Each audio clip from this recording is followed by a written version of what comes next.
मुख्यमंत्री हेमंत सोरेन की बहुप्रतीक्षित सड़क निर्माण योजना बरलंगा से कसमार भाया नेमरा चौड़ीकरण एवं मजबूतीकरण पथ में आवागमन करने के लिए आपको अभी लगभग 1 साल का इंतजार करना पड़ेगा, क्योंकि रामगढ़ और बोकारो जिले के अंतर्गत जो वन भूमि क्षेत्र पड़ता है वहां पर वन विभाग के द्वारा रोक लगा दिया गया है और वहां कार्य सड़क निर्माण का कार्य नहीं हो पाया है। आप देख सकते हैं इधर चौड़ा में अभी हम लोग मौजूद हैं, कार्य अधूरा है। यहाँ पर संवेदक के द्वारा टच भी नहीं किया गया है फॉरेस्ट लैंड में, क्योंकि स्पष्ट रूप से वन विभाग के द्वारा रोक लगा दिया गया है। और हम कहेंगे कि इधर भी दिखाएंगे, इधर कुछ दूरी पर लगभग 100 मीटर की दूरी पर कार्य पूर्ण हो चुका है।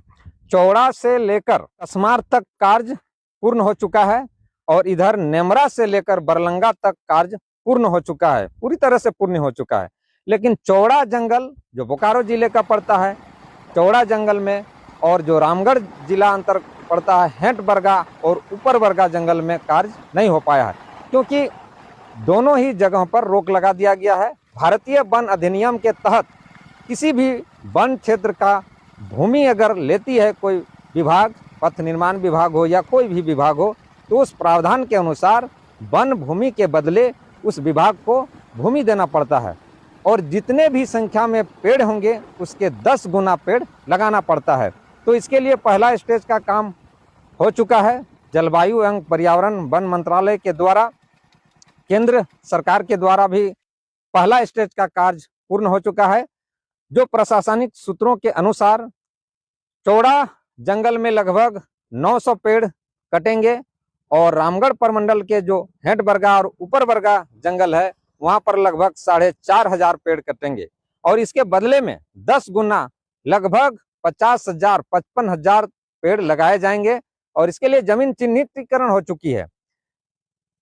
दुलमी प्रखंड के चामरम मौजा में 71 एकड़ जमीन और बोकारो जिले के जरीडी अंचल के